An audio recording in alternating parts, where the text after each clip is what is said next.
그렇다고 하면 우리가 병원에서 정기적으로 받는 만성합병증 검사는 어떤 것들이 있을까요? 첫 번째 이제 우리 안과합병증이라고 말씀을 드린 이제 당뇨병성 망막병증에 대한 것은 우리가 이제 1년에 한 번 정도씩은 정기적으로 안과를 방문하여서 망막 촬영을 해야 됩니다. 우리가 이제 이전에는 우리가 망막 혈관 촬영을 이제 간단하게 할 수 있는 어떤 카메라를 이제 활용하는 경우가 많았는데, 우리가 일반적인 카메라는 우리가 이제 볼 수 있는 각도가 굉장히 작기 때문에 우리가 망막의 일부분만 보게 되는 경우가 많습니다.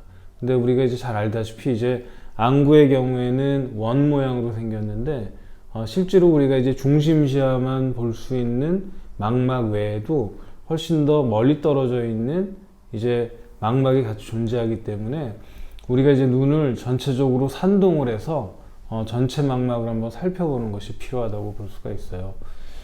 그래서 이제 이러한 망막병증을 이제 1년에 한 번 정도는 점검을 해야 된다.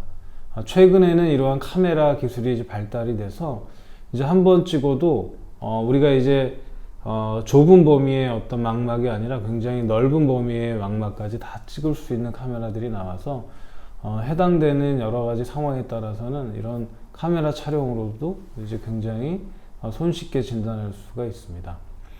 두 번째로는 우리가 이제 신장 기능, 콩팥 기능을 갖다가 보게 되는데요. 콩팥 기능의 합병증은 주로 이제 두 가지 관점의 검사를 하게 됩니다. 하나는 혈액 검사, 하나는 소변 검사가 되겠습니다. 혈액 검사는 우리가 크레아티닌이라고 하는 혈액 검사를 하게 되는데, 이제 그 검사를 통해서 우리가 신장의 여과율, 신장 기능을 갖다가 우리가 계산할 수가 있습니다. 그래서 이제 남녀 성별, 그 다음에 이런 나이, 그리고 방금 말씀드린 크레아티닌의 어떤 수치에 따라서 신장 기능을 평가할 수가 있습니다. 그래서 우리가 신장 기능이 뭐 100%, 50% 어느 정도 남았는지를 우리가 이제 정기적인 검사를 통해서 우리가 검사를 하게 되면 우리가 당뇨병을 진단받고 치료하면서 신장 기능이 어떻게 변화가 되는지를 쭉 관찰해 볼 수가 있는 것이죠. 두 번째로는 우리가 소변 검사를 볼 수가 있는데, 소변 검사에서는 이제 단백뇨를 측정하게 됩니다. 단백뇨가 의미하는 것은 우리가 이제 우리 몸에서 단백질이 굉장히 중요한 역할을 하기 때문에 콩팥에서 단백질을 다 여과를 해서 99% 이상 다시 재흡수를 해서 활용을 하기 때문에 실질적으로 소변에서는 단백질이 많은 양이 검출이 돼서는 안 됩니다. 그래서 우리가 기준치를 30mg 정도를 기준으로 하고 있는데, 그 이상 검출이 되게 되면 이제 우리가 신장에서 단백질을 갖다 충분히 다 흡수하지 못하는, 그러니까 신장 기능이 떨어지는 걸 갖다가 간접적으로 표현하기 때문에 신장 기능이 떨어지는 하나의 지표로 볼 수가 있는 것이죠.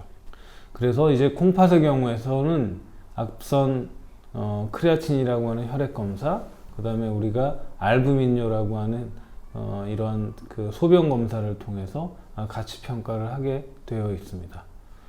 세 번째로는 이제 우리가 신경병증이라고 하는 건데요.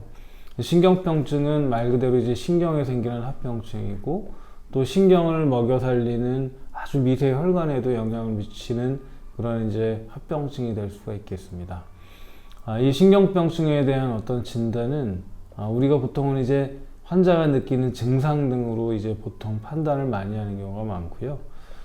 발이 이제 저린다는 증상부터 해서 그 다음에 남의 살 같다, 그리고 이상 감각, 그 다음에 체온이 발이 너무 차다, 이런 여러 가지 이제 이전에는 없었던 이제 새로운 증상들이 이제 나타나게 되는데, 지금 이제 이런 당뇨병성 이런 신경병증의 가장 중요한 특징은 이제 발끝에서부터 서서히 위로 올라온다는 것이 굉장히 중요한 특징이 되겠고요.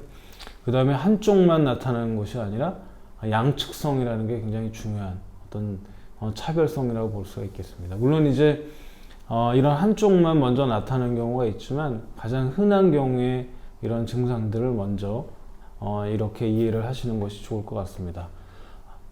두 번째로는 이제 이런 진단 검사들이 있는데, 이제 병원에서 이제 모노필라멘트라고 하는 이제 굉장히 얇은 필라멘트를 활용해서 발에 이제 접촉을 해서 느끼는지 느끼지 않는지를 가지고 판단을 하게 되는 경우가 있습니다. 그런 것들은 병원에서 이제 실시하는 병원도 있고 그렇지 않은 병원도 있습니다. 또한 이제 우리가 신경의 전달 속도를 측정하는 병원에서 측정하는 검사들이 있습니다. 이런 여러 가지 신경병증에 대한 이제 진단 검사를 통해서 신경병증이 있는지 없는지를 판단을 하게 되는 것이죠. 지금까지 말씀드린 이제 세 가지가 가장 흔한 우리가 신경병증, 그 다음에 콩팥병, 그리고 이제 망막병증, 이 세 가지가 미세혈관 합병증이 대표적인 어떤 합병증이고 또 이제 검사 방법이라고 말씀드릴 수가 있겠습니다.